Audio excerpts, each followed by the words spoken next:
En el nombre del Padre, y del Hijo, y del Espíritu Santo. Amén. Como comentábamos en nuestra clase anterior, nuestro principal énfasis es bíblico. Estamos convencidos de que la teología entera brota de la Sagrada Escritura. Como decía uno de mis formadores, la Sagrada Escritura es el alma de la teología, y por eso, aunque se ha hecho mariología de muchas maneras, pues nosotros nos vamos a centrar en primer lugar en la base bíblica. Otro de mis profesores decía, la mariología se ha hecho hasta ahora con el corazón más que con la cabeza. Nosotros no queremos excluir el aspecto devocional o afectivo, pero evidentemente estamos en un ejercicio fundamentalmente teológico y eso es lo que nos corresponde en este espacio, en esta clase.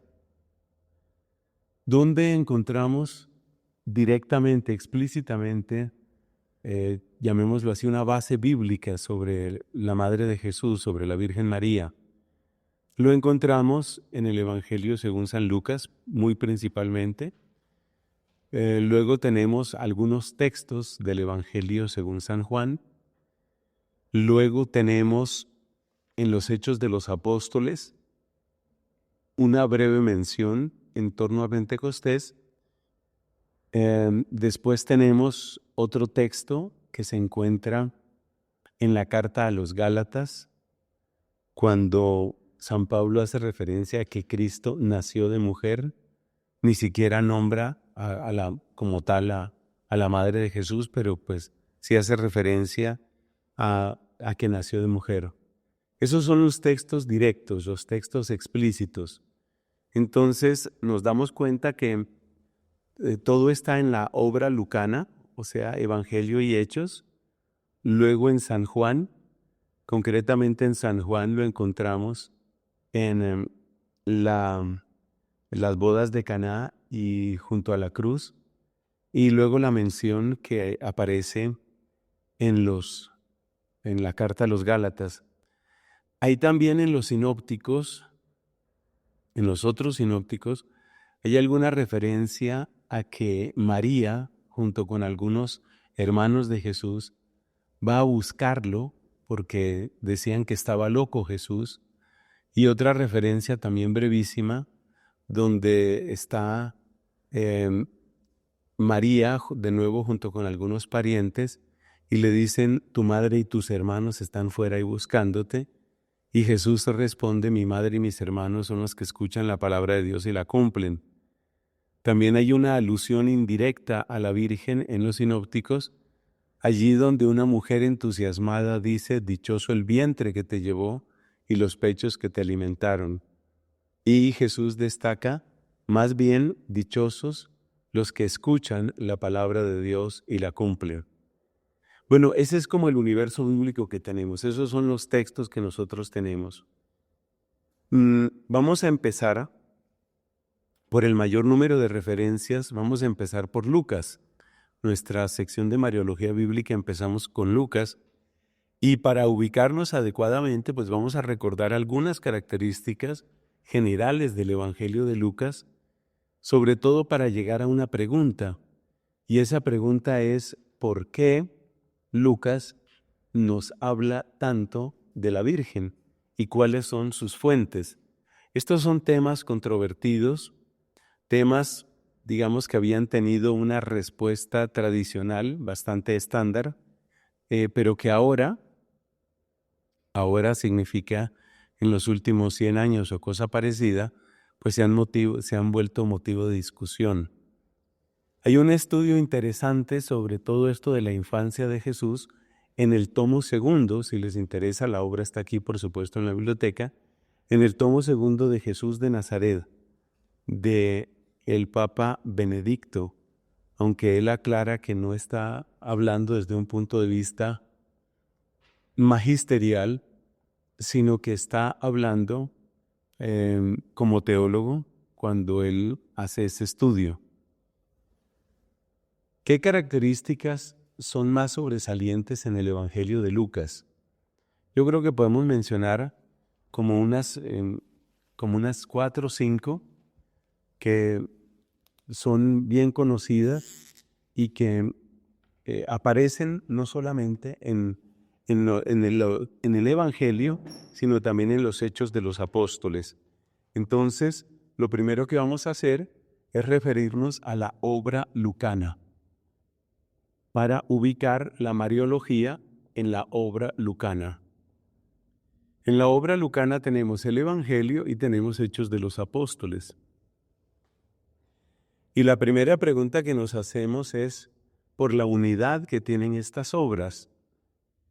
Y la unidad que aparece en estas obras está básicamente en la acción del Espíritu Santo. De todos los evangelistas, el que enfatiza más la obra del Espíritu Santo es Lucas, sin la menor duda. La obra del Espíritu Santo, hasta el punto de que podría decirse que el Evangelio de Lucas es algo así como la unción del Espíritu en Cristo o en Jesús, y los Hechos de los Apóstoles es la unción del Espíritu en los discípulos de Jesús. O sea, el vínculo que une a Lucas y a Hechos es la acción del Espíritu Santo. Si uno fuera a cambiarle el título tradicional, que es obviamente Evangelio y Hechos, si uno fuera a cambiar ese título, uno podría traducirlo como la unción del Espíritu en Jesús de Nazaret y la unción del Espíritu en los discípulos de Jesús de Nazaret. Observemos que en el libro de los Hechos de los Apóstoles no hay un protagonista humano único. Al comienzo se habla del grupo de los apóstoles que son convocados por Cristo para hacer oración y esperar al Espíritu. Después viene lo que los exégetas llaman el ciclo de Pedro. Después hay unos pasajes que nos hablan de Felipe y algún otro de los diáconos, o sea, Esteban y Felipe tienen bastante importancia. Y después toma bastante relevancia hasta el final del libro la obra de Pablo. Pero dice uno, bueno, ¿cuál es el hilo conductor de Hechos de los Apóstoles? El hilo conductor es el Espíritu Santo. Es el Espíritu el que le da la unidad a ese libro, y es el Espíritu Santo el que le da la unidad a toda la obra lucana. Entonces, esta es como decir la primera característica. Hay una segunda característica, y es que San Lucas es el evangelista que más enfatiza en los pobres. Es decir, pobres en el sentido bíblico, es decir, aquellos que no cuentan, aquellos que son excluidos. La predilección por los pobres aparece de muchas maneras en Lucas, porque los excluidos pues son excluidos de muchas maneras.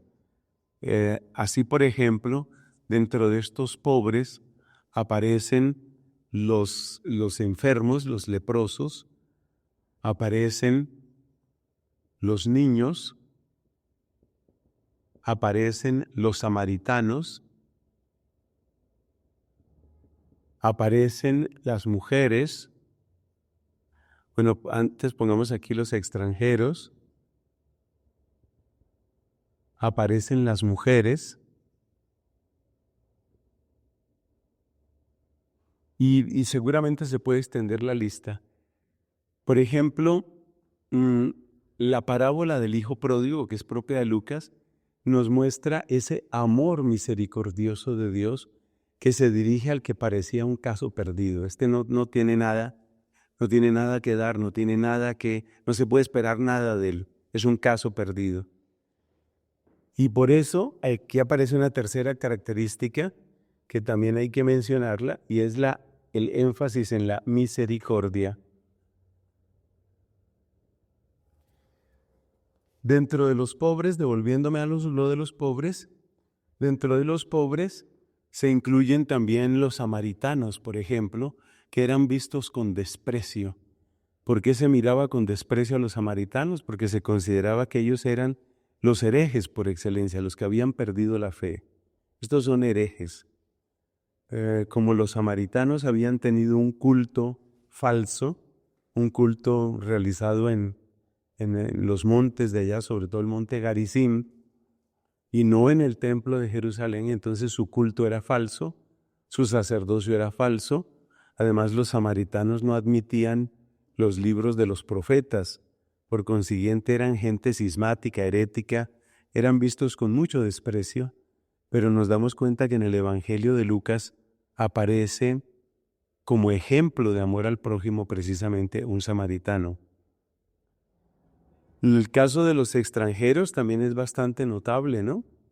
El caso de los extranjeros, cómo Cristo se compadece de estos que parecen completamente excluidos. Las mujeres tienen un lugar único. San Lucas es el único evangelista que nos habla de un grupo de mujeres que acompañan a Cristo. Esto está en el capítulo 9 de su evangelio. Hay mujeres que acompañan a Cristo y nos da algunos nombres: María Magdalena, Susana y otras mujeres, dice. Creo que se menciona también en ese contexto a María de Cleofás. Entonces, esas mujeres que acompañan la misión de Cristo, y son mujeres que tienen un papel importante, porque dice no solamente que lo acompañaban, sino que le ayudaban con sus bienes.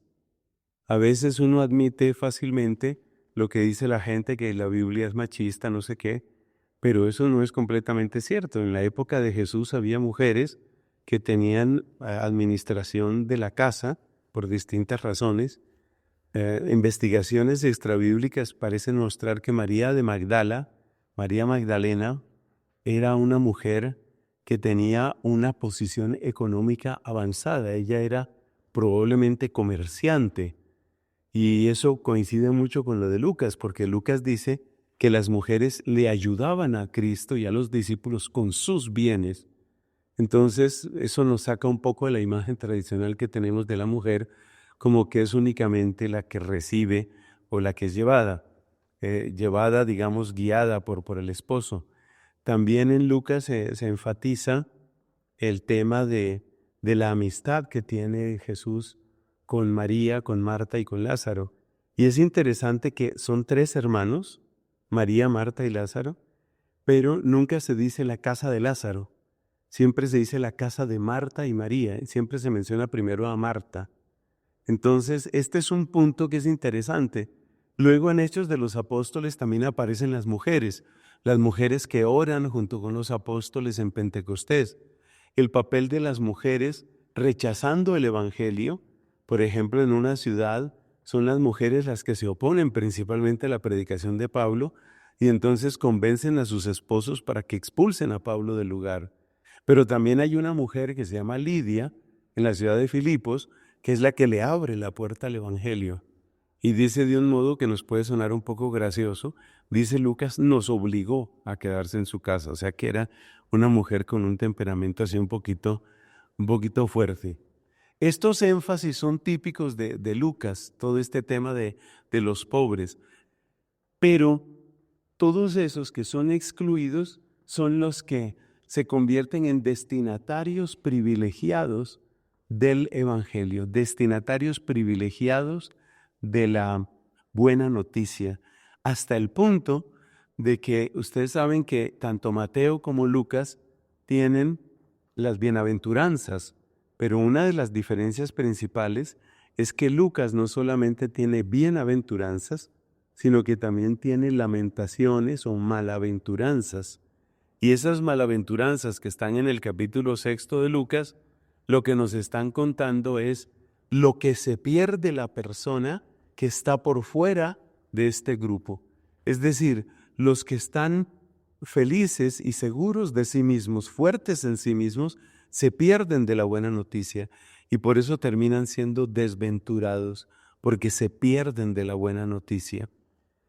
El énfasis en la misericordia entonces es muy consecuente con lo que estamos diciendo. Dios es un Dios compasivo, Dios es un Dios misericordioso. Todo el capítulo 15 de Lucas, la moneda perdida, la oveja perdida, el hijo perdido, es como un canto a la misericordia. Es tanto el énfasis de Lucas en la misericordia que ya desde tiempos antiguos a Lucas se le llamaba el evangelista de la humanidad de Cristo. Es decir, que el Cristo que nos muestra Lucas es un Cristo especialmente cercano a las miserias propias de nuestra humanidad, la misericordia.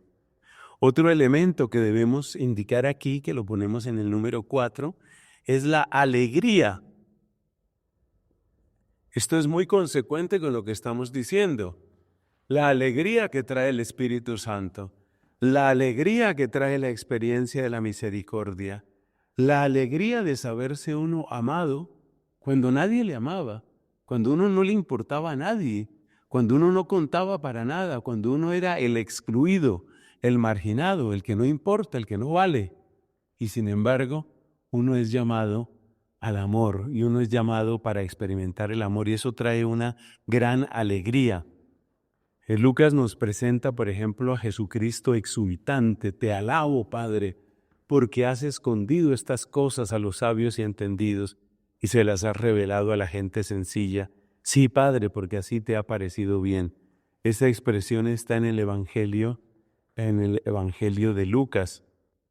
Bueno, ahí tenemos ese elemento de alegría y vamos a terminar.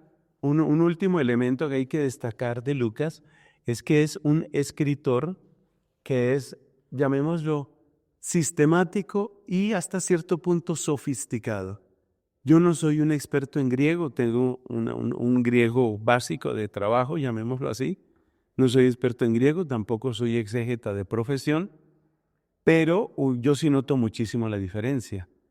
Usted mira el nivel de griego de Lucas e inmediatamente usted se da cuenta que el vocabulario, la sintaxis de Lucas es bastante superior.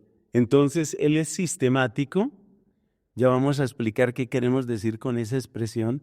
Es sistemático y sofisticado. Sofisticado lo decimos, llamemos de una manera positiva. Es decir, la persona que tiene un vocabulario rico, la persona que se expresa de un modo elocuente, de un modo muy concorde con la retórica propia de la época. Estas son como características principales de Lucas. ¿Qué queremos decir con lo de sistemático?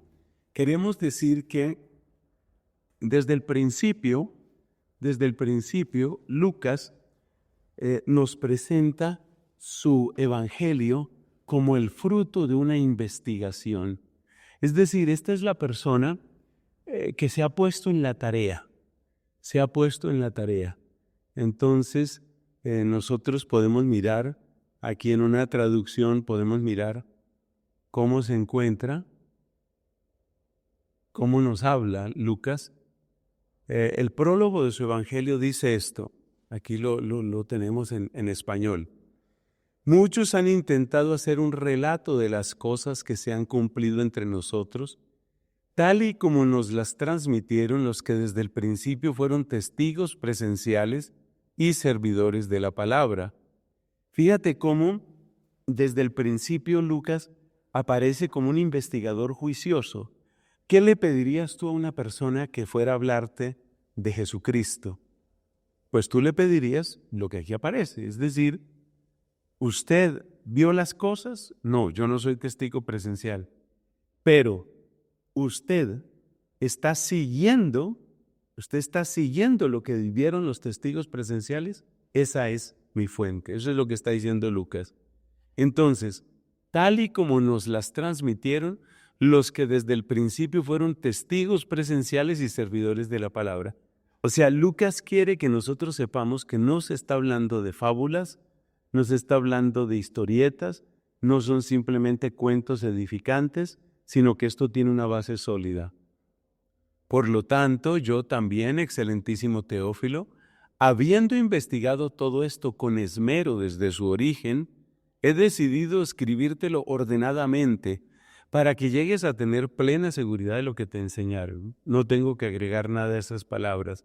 Lucas tiene esa intención específica. Y esta intención es muy importante.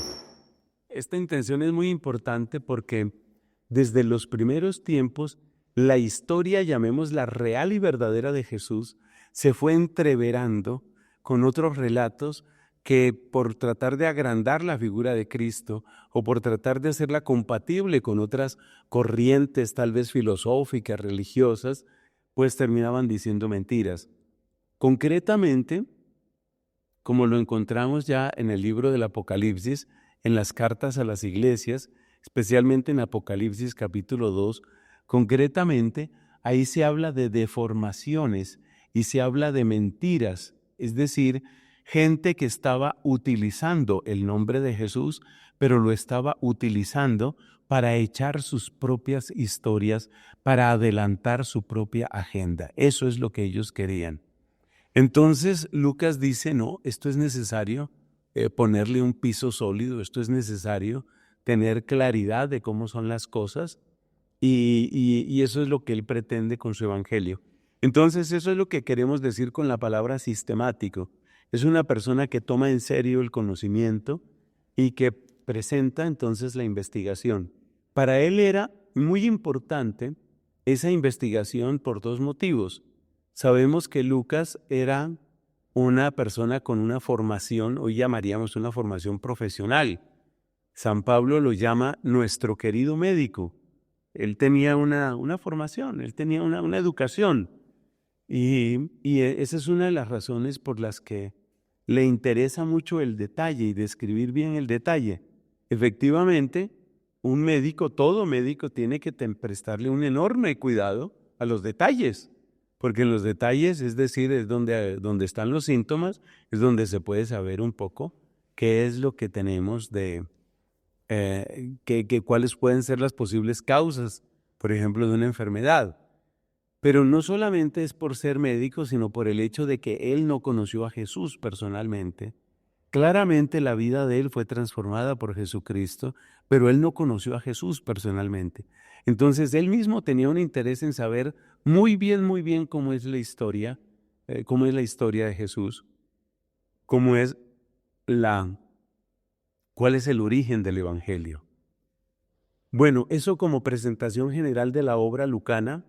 Y ahora nos hacemos esta otra pregunta. Dentro de esta perspectiva que estamos planteando, ¿cuál es el sentido de los pasajes que encontramos en ese capítulo primero, que nosotros llamamos los pasajes de anuncio? El capítulo quinto, el versículo quinto del capítulo primero nos introduce en el anuncio del nacimiento de Juan el Bautista. Y luego a partir del versículo 26 el anuncio del nacimiento de Jesús. Entonces es una pregunta razonable. ¿Por qué? ¿Por qué Lucas nos da estos anuncios? Tengamos en cuenta que cada uno de los evangelios sinópticos empieza de un modo diferente. Y bueno, de los 4 evangelios en realidad. Mateo nos presenta una genealogía que tiene un sentido en parte histórico, pero sobre todo simbólico. Sabemos que hay un simbolismo por los números que él utiliza. Él dice que son 42 generaciones entre Abraham y Cristo. Pero no le salen las 42 generaciones. ¿En qué sentido?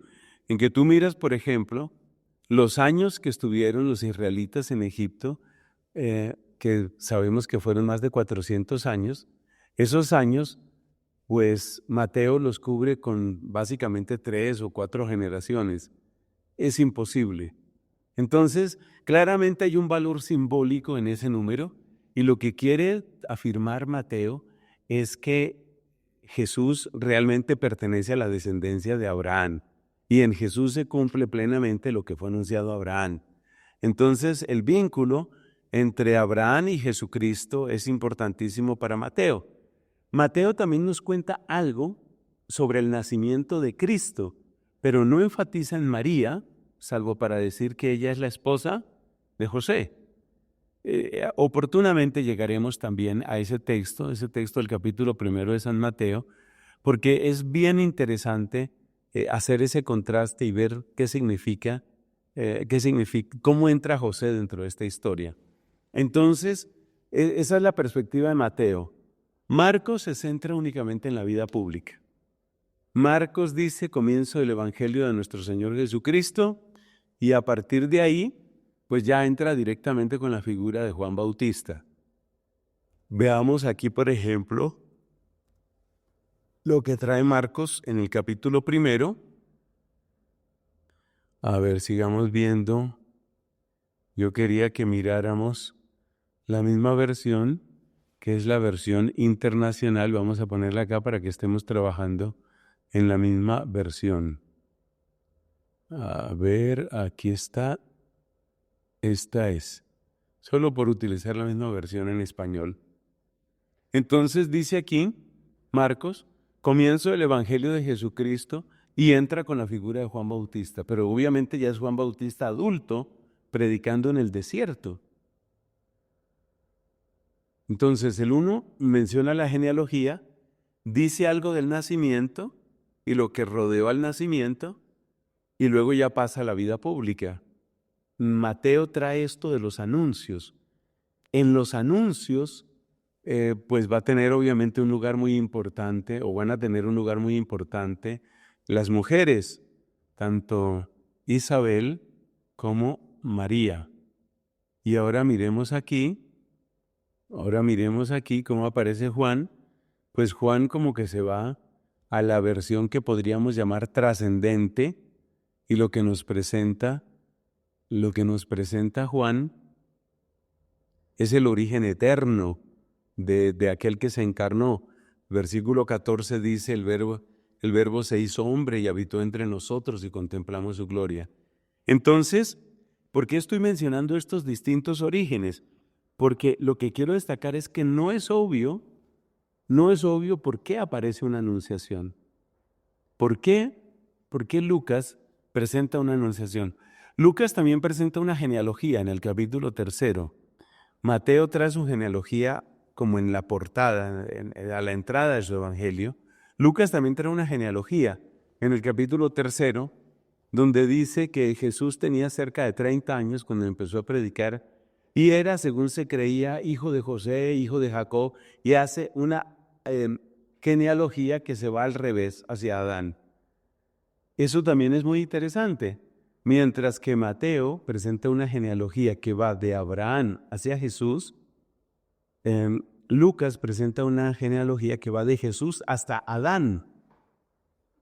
Por supuesto, de nuevo no tenemos todas las generaciones, ni siquiera todos los nombres bíblicos, pero eso tiene una intención teológica.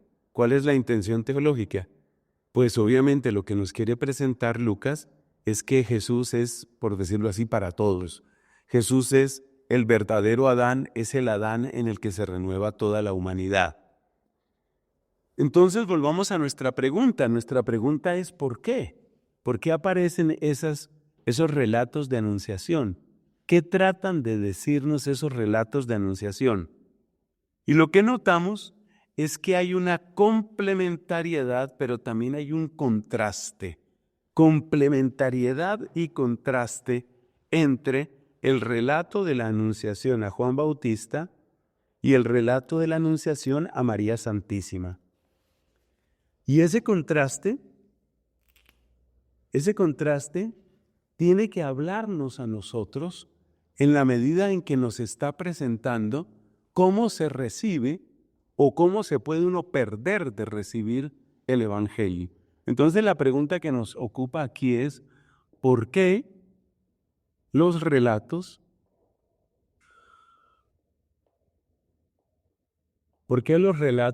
de anunciación? La anunciación a Zacarías y la anunciación a María Santísima. Y lo que encontramos como principio de respuesta es que por una parte hay una complementariedad, hay un complementariedad, y hay también un contraste. ¿Qué queremos decir con complementariedad? Que el anuncio de Juan Bautista no es el anuncio de un personaje, es un personaje que tiene una misión específica, que es la de ser precursor. Es decir, que el relato de Juan queda incompleto y solo se completa con la llegada de Jesús. Por eso hablamos de una complementariedad. Son relatos que están conectados el uno con el otro. Yo necesito de el relato de Jesús para que quede completa la misión o el papel de Juan Bautista. ¿Y por qué hablamos de contraste? Esta parte es muy bonita, me parece a mí. Me parece que es muy bonita. Entonces, vamos a escribir algunos de esos contrastes que aparecen. Aquí hablamos del nacimiento de Juan y aquí hablamos del nacimiento de Jesús. Los contrastes son muchísimos. Por ejemplo, aquí se le habla al papá. Esta anunciación es un anuncio al papá, que es Zacarías. Mientras que aquí se le habla a la mamá. La mamá, pues, que es María. Escribamos primero los contrastes y luego vamos tratando de analizar un poco. ¿Dónde sucede este anuncio? Sucede en el templo. ¿Dónde sucede este anuncio? Sucede en la casa de Nazaret. Entonces vamos a poner aquí la casa.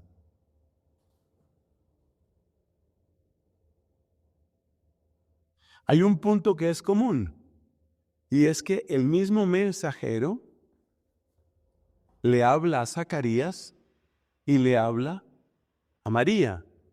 Entonces aquí tenemos al arcángel Gabriel y aquí tenemos al arcángel Gabriel. Pero la respuesta frente al mensaje del arcángel Gabriel es muy diferente.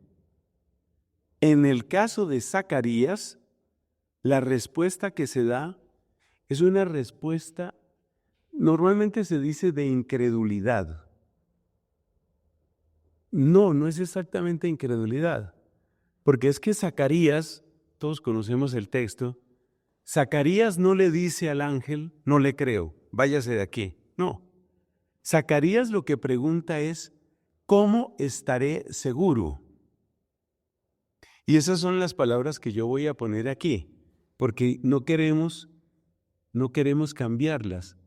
¿Cómo puedo estar seguro? ¿Cómo estaré seguro? La pregunta que hace María es, ¿cómo será esto?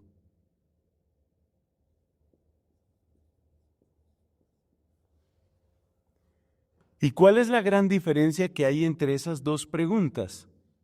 La pregunta de Zacarías está centrada en él. ¿Cuál es la evidencia para mí? ¿Cómo me va a convencer usted a mí? Zacarías está centrado en sí mismo, mientras que María, con la pregunta que hace, está centrada en el plan de Dios, está centrada en Dios. Entonces, el centro aquí es el yo, mientras que el centro aquí es Dios. Hay una diferencia completamente notable ahí. En ambos casos el anuncio se cumple. Y yo quiero volver a destacar eso que me parece como una reivindicación de Zacarías. Si nosotros decimos, que eso se ha predicado muchas veces en los templos, que Zacarías no dio crédito, es demasiado. Observe usted que la fe es la que abre la puerta a la acción de Dios. Si una persona no da crédito, ¿qué significa? Se cerró a la acción de Dios. Entonces no hubiera habido criatura, no se hubiera engendrado Juan Bautista. Entonces no debemos hablar de incredulidad en el caso de Zacarías, sino debemos hablar de una fe imperfecta, una fe que está centrada en el yo. ¿Cómo puedo estar seguro? Yo. No es el único caso de una fe que está centrada en el yo. Si usted recuerda, el apóstol Tomás también hace una pregunta semejante. Mientras yo no vea el agujero de los clavos, mientras yo no meta la mano en la herida del costado, no creo. Esa es una fe, pero es una fe centrada en el yo. Cristo le dice, no seas incrédulo, que en realidad significa pues que no te falte la fe. Apistos es la palabra que utiliza el griego, apistos. Pisteuo significa creer, pistos es el que cree, apistos es el que no cree o al que le falta fe, al que le falta fe. Entonces, la pregunta que le hace Jesús a Tomás, sé que suena un poco extraño, pero la frase que le dice Jesús a Tomás se podría traducir por, Tomás, que no te falte fe. Que no te falte fe, Tomás. Porque si Tomás no tuviera ninguna fe, ningún tipo de fe en la obra de Cristo, Tomás no hubiera vuelto al cenáculo. Tomás se hubiera ido. Se acabó esta historia. Me voy. Pero Tomás no se fue. Tomás vuelve al cenáculo. Tomás vuelve donde los apóstoles. Tenía algún grado de fe. Lo mismo sucede aquí. Entonces, insisto, no tratemos a Zacarías como un incrédulo, sino como un hombre con una fe deficiente, una fe que todavía se apoya demasiado en sí mismo. Es lo que yo vea, es lo que yo verifique, es lo que yo entienda. Bueno, ¿qué otra característica tiene?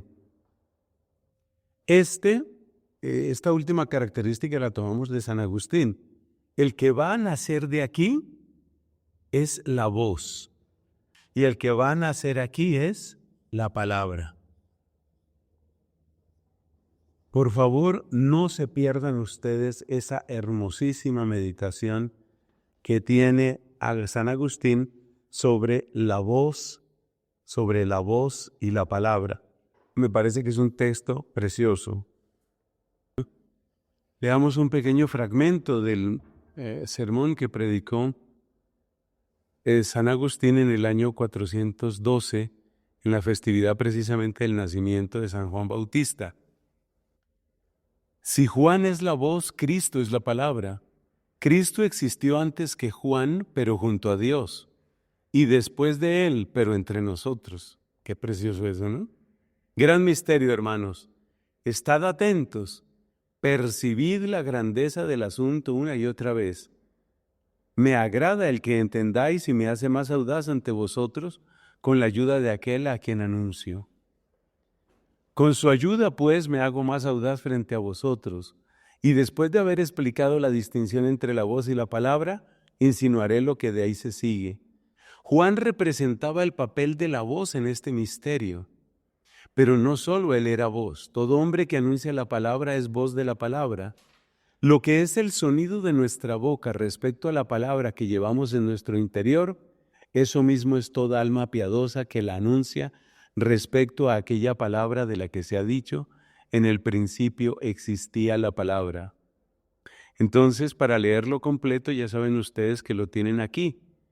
Es el sermón aquí dice, ahí aparece 24 de junio, fue predicado, en el año 401, yo dije que 412, el 24 de junio del año 401 en la fiesta de San Juan Bautista. Entonces, ahí se puede ver ese texto precioso. Bueno, volvamos al contraste que tenemos entre el nacimiento de Juan y el nacimiento de Jesús.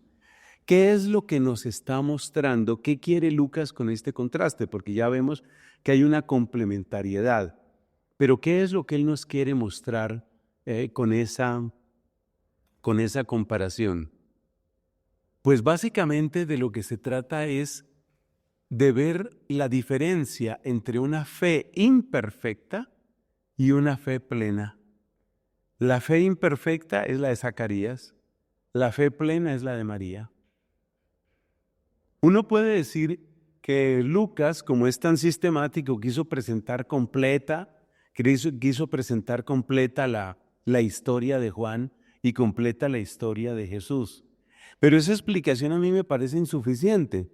Porque si usted mira el Evangelio de Lucas, el Evangelio de Lucas no nos cuenta todo sobre Jesús, sino que llega hasta los 12 años y después nos dice que de ahí pasa a que la edad adulta, cuando ya llega el bautismo. Entonces no se puede pensar que este relato de los anuncios es simplemente fruto del modo sistemático de escribir de Lucas. No, no es simplemente eso. Porque si fuera por sistemático, él tendría que habernos seguido contando más detalles de qué pasó con Jesús durante esos años. Y todos esos años quedan resumidos simplemente en que Jesús estaba sometido a sus padres y estaba en Nazaret. Entonces hay una intencionalidad. Lo que estoy destacando, lo que quiero destacar es que hay una intencionalidad de Lucas al presentarnos este contraste entre el anuncio del nacimiento de Juan y el anuncio del nacimiento de Jesús. Y ese contraste nos quiere presentar cómo debemos responder nosotros, cómo nosotros hemos de responder. Porque la respuesta de Zacarías fue incompleta. No fue negado totalmente, pero fue incompleto, fue insuficiente. Entonces, ¿por qué nos presenta las dos respuestas? Porque la respuesta de María es imagen, es modelo de la respuesta de todo discípulo. Terminemos esta parte de nuestra clase, terminemos esta parte haciendo otro comentario sobre el tema tan complejo de las fuentes. Este tema de las anunciaciones no lo tiene Mateo, no lo tiene Marcos, no lo tiene Juan. Como dicen los exégetas, este es material propio de Lucas. ¿De dónde sale? La tradición antigua dice que Lucas trató directamente con María y que de esos diálogos, que no podemos imaginar la profundidad, la belleza que eso pudo haber tenido, si realmente se dio, de esos diálogos viene este conocimiento. De esos diálogos viene este conocimiento.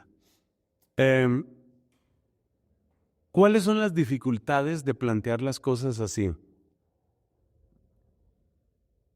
Hay dificultades sobre todo por los textos, digamos por la estructura de los textos.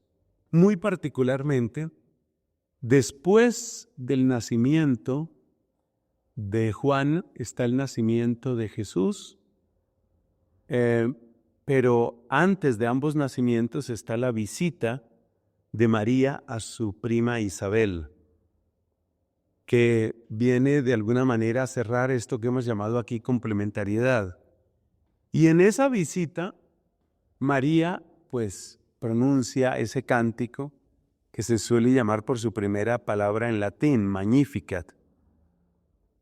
En latín ese cántico de la Virgen empieza diciendo Magnificat anima mea Dominum. Pero hay un problema y es que si estas escenas provienen de las conversaciones entre María y Lucas, María en su edad adulta recordaba ese cántico y se lo dictó a Lucas, y empieza a resultar un poco irreal, sobre todo por el paralelo que el cántico de María tiene con otros textos bíblicos, concretamente con el cántico de Ana, la mamá del profeta Samuel, y con el Salmo 112, que habla sobre cómo Dios pues levanta a los humildes y humilla a los soberbios. Entonces, por eso hay un tema textual muy difícil de resolver, que es sobre el origen de estos textos. ¿Qué es lo que hay ahí? Si yo tuviera que responder, yo no veo irracional, no veo imposible un encuentro y un diálogo de María. Sabemos que María no era ajena al grupo de los discípulos. Sabemos que María está cerca de Pentecostés, cerca del acontecimiento de Pentecostés. O sea, no es absurdo pensar que María en los años posteriores a Pentecostés estuviera cercana y pudiera hablar, obviamente. Y tampoco es anormal que la gente le preguntara cosas. Eso tampoco no hay que forzar la imaginación para decir eso. Entonces, probablemente el origen de estos textos está en ese tipo de conversación o de conversaciones que tuvo la Madre de Jesús, y seguramente hay también algún tipo de recuerdo colectivo. Entonces, ¿eso qué significa? Pues significa que posiblemente hay algunos de los textos que estaban en la memoria del pueblo y que eran cánticos frecuentes dentro del pueblo, entran también ahí. Eso podría suceder. Además, no se nos olvide que María Santísima, pues no era una persona aislada. Ella no era una persona aislada del pueblo. Es decir, que, por ejemplo, si el cántico de Ana tiene una relación con el Magnífica, pues eso no necesariamente significa que Lucas haya agregado texto ahí, sino que hay que tener en cuenta que la misma Virgen María, que era una judía piadosa, la misma Virgen María, pues ella también tenía esa relación profunda con las tradiciones, con los textos, con los salmos. Es que la gente oraba con eso. Estos textos, por ejemplo, los salmos, pues los salmos eran la oración cotidiana de todos ellos. Entonces, no resulta irracional pensar que tanto en la memoria colectiva como en la memoria misma de María, esos textos estuvieran tan presentes. Eso es lo que podemos decir aquí. Realmente no tengo más datos, no puedo dar más datos sobre lo textual. Básicamente, entonces, la posición que tomamos en este curso es que no es irracional afirmar un origen histórico de lo que aquí se cuenta, que hay un elemento de memoria colectiva, nadie lo duda, que María es parte de esa memoria colectiva, nadie lo duda, y que seguramente el mismo Lucas, en la medida en que entra en contacto, probablemente con la Virgen María y con estos otros discípulos, pues puede también enriquecer ese texto. Esto es lo que tenemos para decir en cuanto al origen del texto de la Anunciación, que es el que vamos a entrar a analizar inmediatamente, ya mirando la parte griega. Gloria al Padre, al Hijo y al Espíritu Santo. Como era en el principio, ahora y siempre, por los siglos de los siglos. Amén. Mis amigos, continuamos nuestra clase. Vamos con Lucas, capítulo 1, a partir del versículo 26. Es la anunciación del nacimiento de nuestro Señor Jesucristo. Una vez vimos después del anuncio a Juan Bautista. Y eso explica el versículo 26. Ende to menito hecto, apestale ho ángelos Gabriel, apotuceus. Hecto es el sexto mes. ¿Sexto mes de qué? Pues del anuncio que se había hecho a Zacarías y por consiguiente lo que siguió después de ese anuncio, que fue la concepción de Juan Bautista. O sea que esa primera frase, ese primer inciso, nos ubica en el tiempo y conecta, lo que hemos dicho, conecta los dos anuncios. Apestale, del verbo apostello, que es el mismo verbo que sirve para decir apóstol, o ángelos Gabriel apotuceu. Ángelos significa mensajero. Gabriel es el nombre propio que aparece ahí, aquí lo tenemos. O ángelos Gabriel apotuceu. Apo es una preposición de genitivo que indica el origen. Apotuceu, de parte de Dios, o desde Dios. Aquí traducen, yo creo que es bueno tener por acá una traducción también a la mano. Aquí en esta traducción dice, a ver, agrandamos un poquito. En esta traducción dice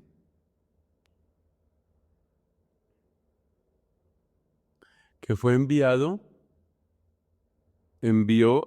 Dios envió al ángel Gabriel. Es decir, pasan a voz activa.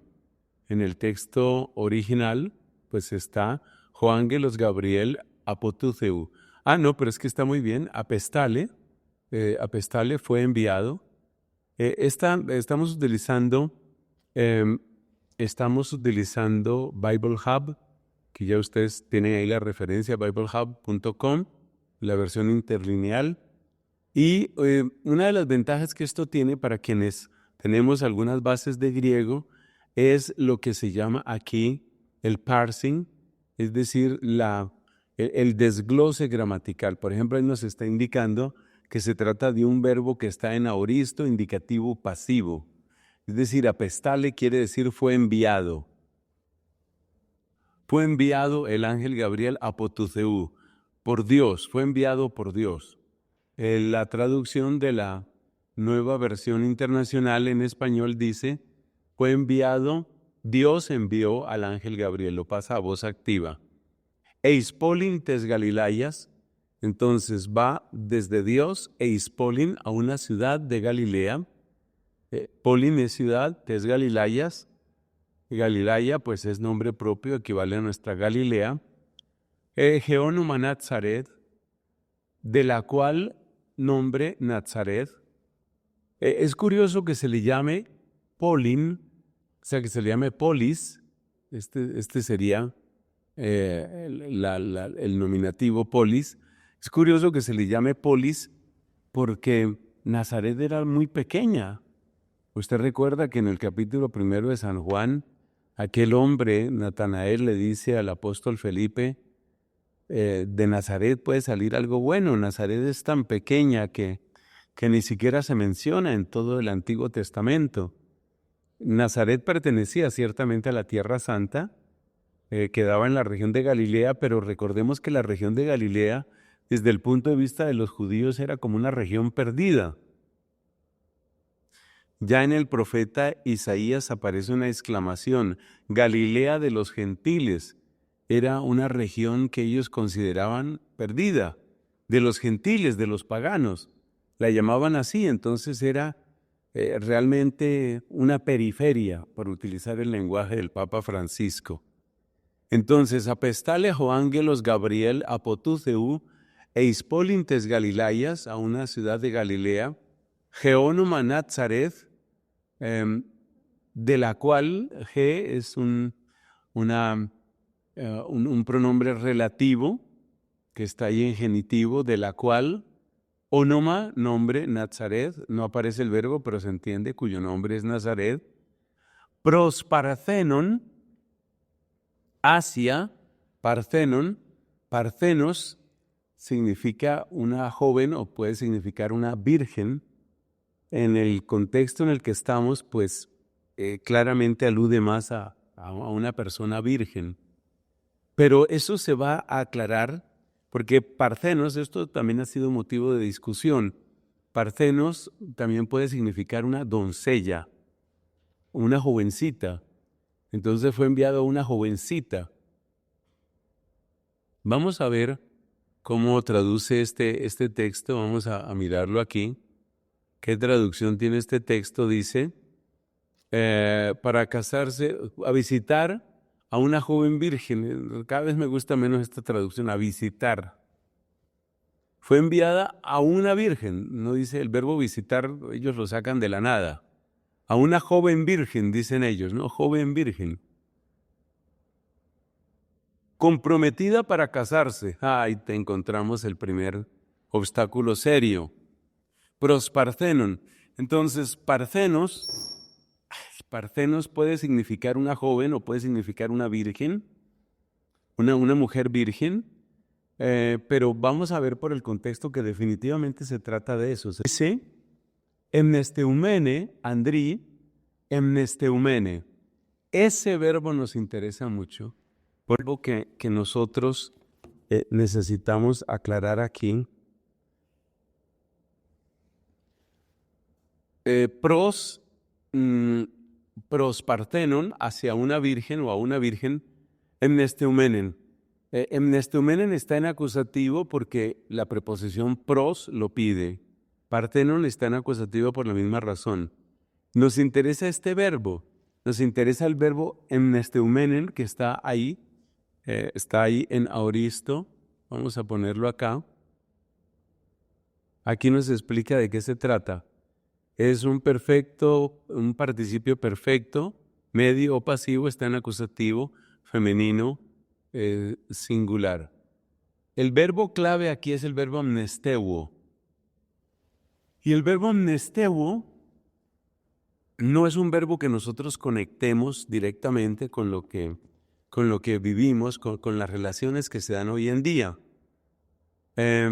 Esta traducción dice, la traducción de la Nueva Versión Internacional dice comprometida para casarse. Es decir, como si no estuviera casada. Vamos a tratar de mirar otras traducciones para ver qué encontramos ahí. Por ejemplo, vamos a ver la traducción típica de la Biblia de las Américas. Nos vamos a la Biblia de las Américas a ver qué nos trae.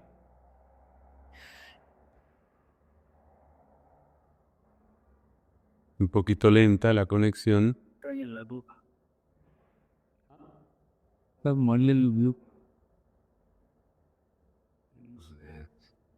Gracias.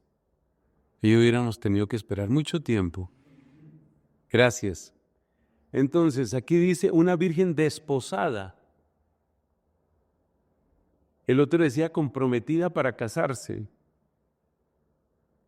Desposada trae una nota de pie de página. Comprometida para casarse.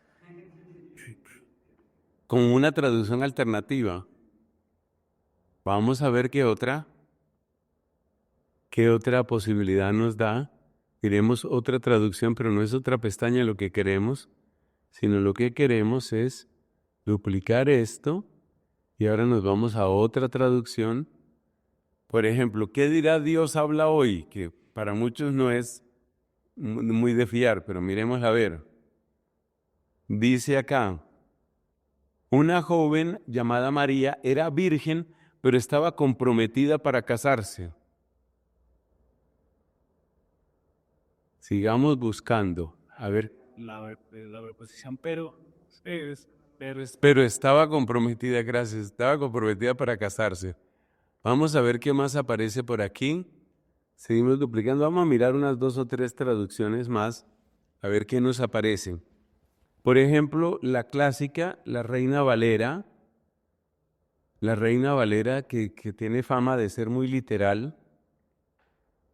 A ver qué dice. A una virgen desposada con un varón. Bueno, y miremos una última. Una última que la vamos a buscar en una traducción diferente.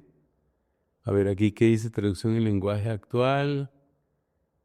A ver, ¿qué es? Por decir aquí alguna. Esta de la palabra de España, a ver cómo dice. Nos vamos nuevamente al versículo. Prometida en matrimonio. Bueno, ¿en qué consiste esto? Para entender realmente el verbo mnesteuo, pues tenemos que entender cómo era el matrimonio en aquella época, cómo se unían o qué era lo que sucedía. Y uno puede encontrar información sobre cómo eran las instituciones de aquella época. Hay una obra clásica que se llama Instituciones del Antiguo Testamento. El autor es Roland de Vaux, se escribe Vaux con X, y tiene esa obra que se llama así, Instituciones del Antiguo Testamento. En esa obra, pues se estudia, por ejemplo, cómo era el matrimonio. ¿Cómo era que se casaba aquella gente? ¿Qué era lo que hacía? Porque las costumbres nuestras son las nuestras. Hoy típicamente, no digo que eso esté bien, pero típicamente lo que sucede es se enamoran, tienen relaciones, muchas veces conviven, y después de que conviven, llegan a una conclusión de casarse. Entonces viene la ceremonia del anillo. El anillo es importantísimo para las mujeres, y luego ya viene el matrimonio y sigue el matrimonio. O sea, el orden típico actual es vida sexual, vida común, matrimonio. Ese es el orden actual. Yo voy a poner eso por aquí porque yo creo que es interesante hacer ese contraste. Y repito, lo que nos interesa es comprender cómo funcionaba el matrimonio en aquel tiempo. Entonces, el orden actual es vida sexual, luego cohabitación,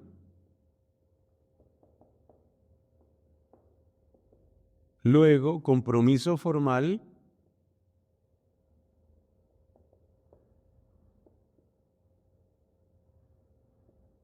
luego matrimonio como tal, es decir, la boda, y después de este matrimonio entonces ya hay propiamente hogar.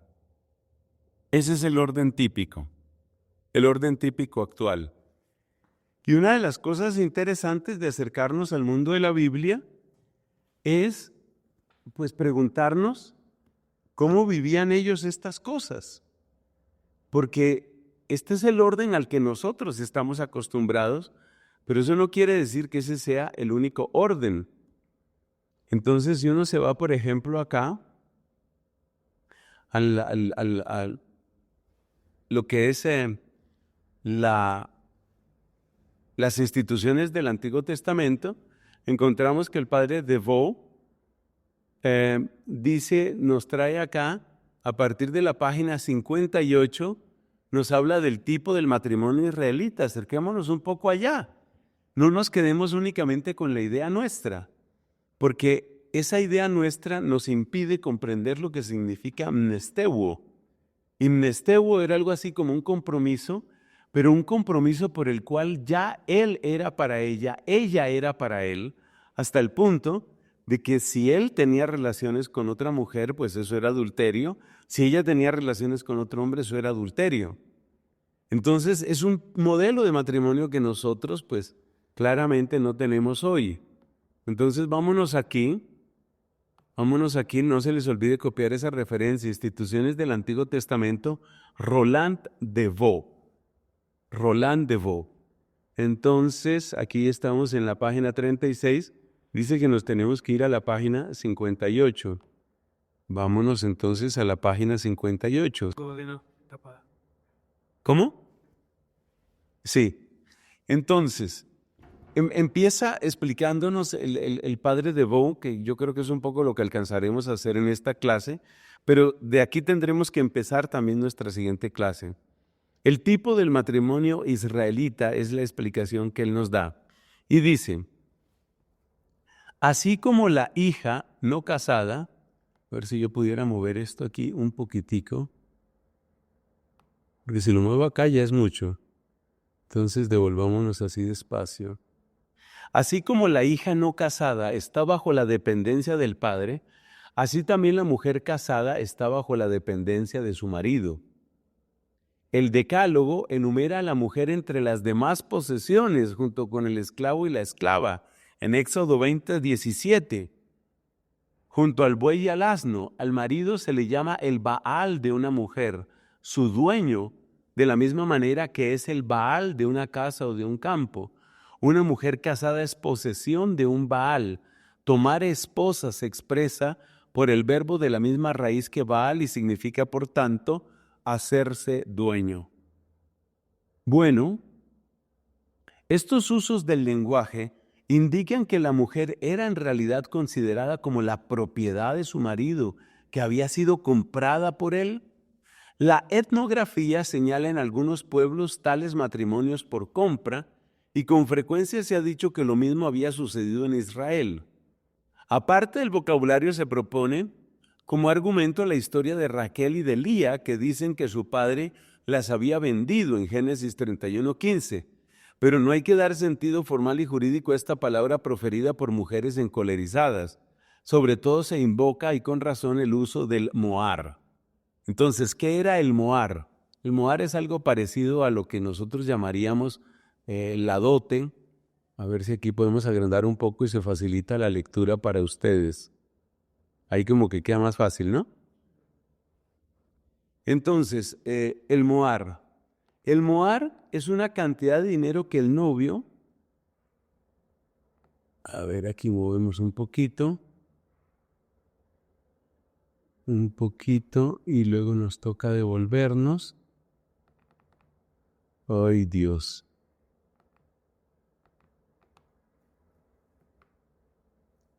Ajá. Aquí estamos. Pero tengo que irme más abajo. Tengo que irme a la página 58.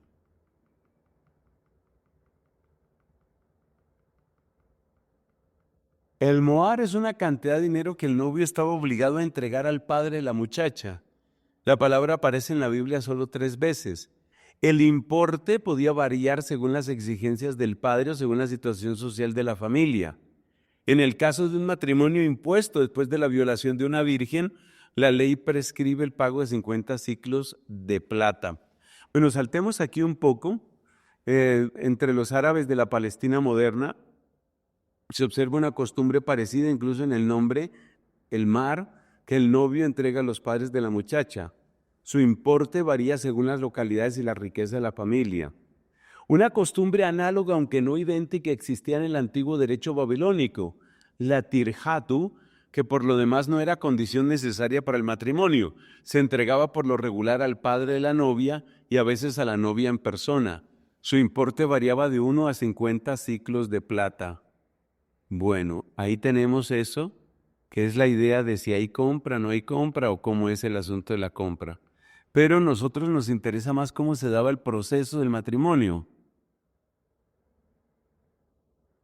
Esta pregunta es interesante, la que aparece ahí en pantalla. ¿Aportaba también la muchacha su parte al matrimonio? Es decir, ¿existía la dote? Esto es difícil de conciliar con el desembolso del moar por parte del novio. En realidad el moar no existe en casos en que aparece algo que semeja a la dote. O sea que a veces el novio les pagaba a los papás de la novia, como quien dice, como ustedes pierden a esta hija, ahí les dejo ese dinero. Pero otras veces es que se daba una dote que estaba indicando que los papás le daban un dinero de manera que ella llega aportando algo. Ella no llega simplemente como una esclava, ese era el sentido de la dote, sino que llega aportando algo. La joven esposa recibía de su padre algunos bienes que le pertenecían en propiedad y de los que su marido solo tenía el usufructo. Se restituían a la mujer si venía a quedar viuda. Bueno, aquí viene la parte, al final de esta página encontramos algo más cercano a lo que nos interesa. La mujer al casarse, ya dejamos los temas del moar y la dote, la mujer al casarse deja a sus padres y va a habitar con su marido. Es decir, se supone que el novio tiene que tener una casa donde va a recibir a la novia.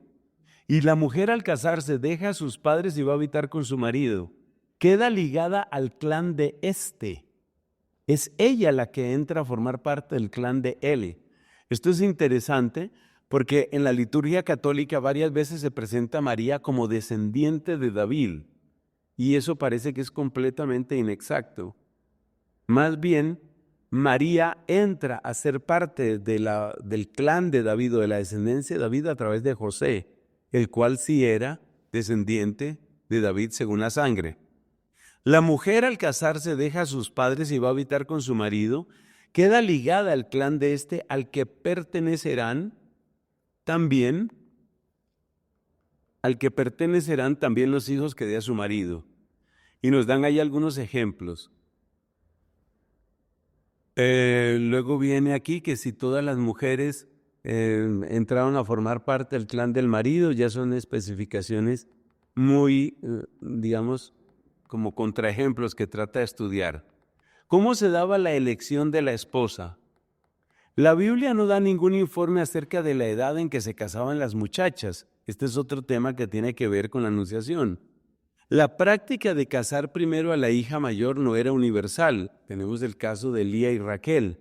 Raquel era la hija mayor y Raquel era la menor, Lía era la mayor. Y entonces Jacob le da en matrimonio el papá le da en matrimonio a Jacob primero a Lía, porque era la mayor, pero eso no es universal. Parece cierto que se casaba a las hijas muy jóvenes, como se ha hecho durante mucho tiempo y sigue haciéndose todavía en Oriente. No se nos olvide que incluso en algunos países musulmanes se entregan niñas en matrimonio, niñas de 9, de 10 años, niñas que ni siquiera pues han tenido su menarquía, su primera menstruación. La intervención de los padres era decisiva para la conclusión del matrimonio. No se consulta a la joven y con frecuencia tampoco al joven. Para elegir mujer para Isaac, Abraham envía a su servidor que concluye el asunto con Labán, el hermano de Rebeca. Solo después se pide el consentimiento a Rebeca, que según el paralelo de ciertos textos de Mesopotamia, no es necesario, sino porque Rebeca había perdido a su padre y está bajo la autoridad de su hermano. Bueno, entonces, ahí tenemos un poco la idea. Es un acuerdo que se da entre padres, casi corresponde a una especie de negocio. La mujer entra a formar parte del clan del esposo. Era costumbre, nos dice aquí, era costumbre casarse con una pariente. Era esto una herencia de la vida tribal. Abraham envía a su servidor a buscar esposa para Isaac en su familia de Mesopotamia. Isaac a su vez envía también allá a Jacob para que se case. Labán declara que prefiere dar su hija a Jacob que a un extranjero. Entonces esa parte queda completamente claro. Luego se nos sigue contando acá de casos específicos. Este es un texto bastante largo, no lo vamos a leer completo. Pasemos a la parte que más nos interesa, los esponsales. Los esponsales son la promesa de matrimonio hecha algún tiempo, mayor o menor, antes de la celebración de las nupcias. Entonces, para ellos, esto tenía como unas fases. Primero estaban los esponsales que se describen por medio de este verbo, el verbo mnesteuo. Por eso ustedes se encuentran en las traducciones que dice comprometida para casarse, prometida en matrimonio, desposada. Entonces, eso hay que tenerlo en cuenta. Tengan presente que esta obra que estamos utilizando, la de Roland de Vaux, pues es accesible gratuitamente en internet, además de que está en muchas bibliotecas. Los esponsales son la promesa de matrimonio hecha algún tiempo. Era una costumbre que existía en Israel y la lengua árabe tiene un verbo especial para expresar la acción de prometerse. Es el verbo arash, empleado 11 veces en la Biblia. Los libros históricos dan pocos informes sobre el particular. El caso de Isaac y el de Jacob son particulares.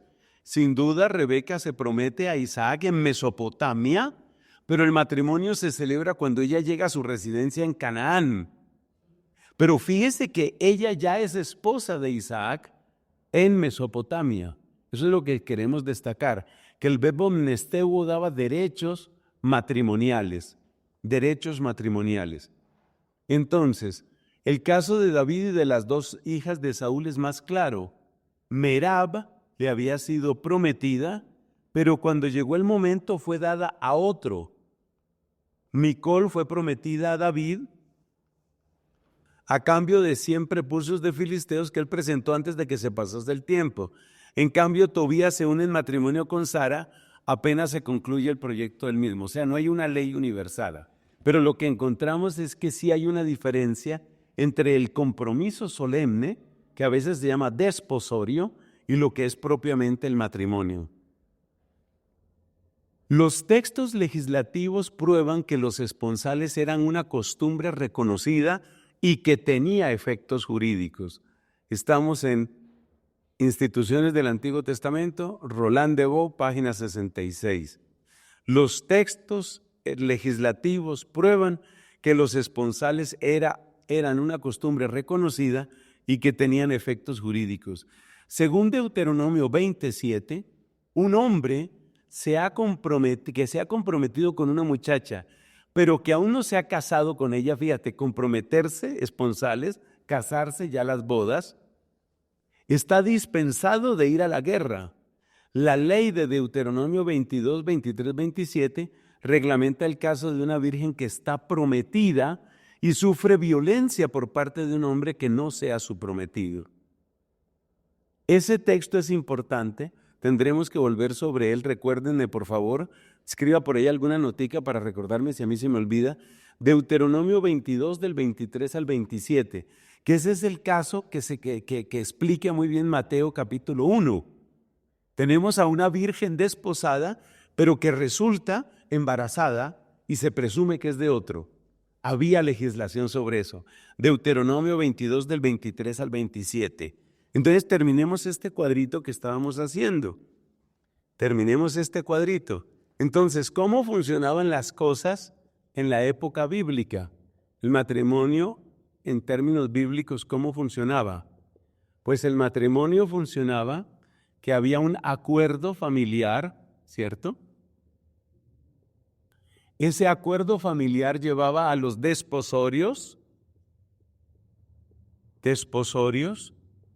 que tenían efecto jurídico.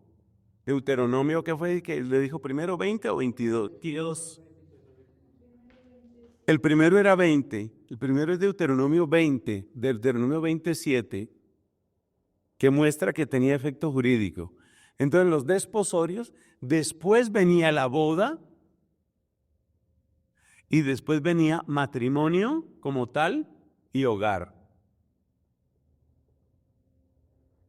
¿Qué es lo que nos está indicando esto? Hermanos queridos, ustedes pueden seguir leyendo el texto, que es muy interesante conocer estas cosas y para la predicación les sirve a uno mucho. Pero para efectos de nuestro curso, esto es muy interesante porque le muestra a uno que ellos funcionaban con otra lógica. La lógica para ellos es el poder de la palabra. Si usted observa en el modelo bíblico, lo que importa es el poder de la palabra. Hay un acuerdo entre familias, hay unos desposorios y todavía probablemente no le ha dado un beso, pero ya hay unos desposorios, ya hay una palabra y a partir de esa palabra ya viene la boda, la cohabitación, el matrimonio, el hogar y todo lo demás. Entonces el énfasis bíblico está en la palabra, es decir, está en la alianza. El matrimonio es fundamentalmente una alianza y en la alianza lo fundamental es la palabra que se sostiene, la palabra que se da. Eso es lo fundamental. En nuestro tiempo, lamentablemente, si tenemos unos tiempos de libertinaje, entonces, ¿qué es lo que prima? Aquí prima la palabra. ¿Y aquí qué prima? El gusto. Entonces, me gusta estar contigo, me siento bien contigo.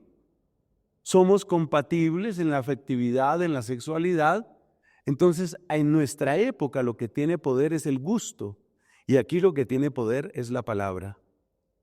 Ahí dejamos en este momento. Gloria al Padre, al Hijo y al Espíritu Santo.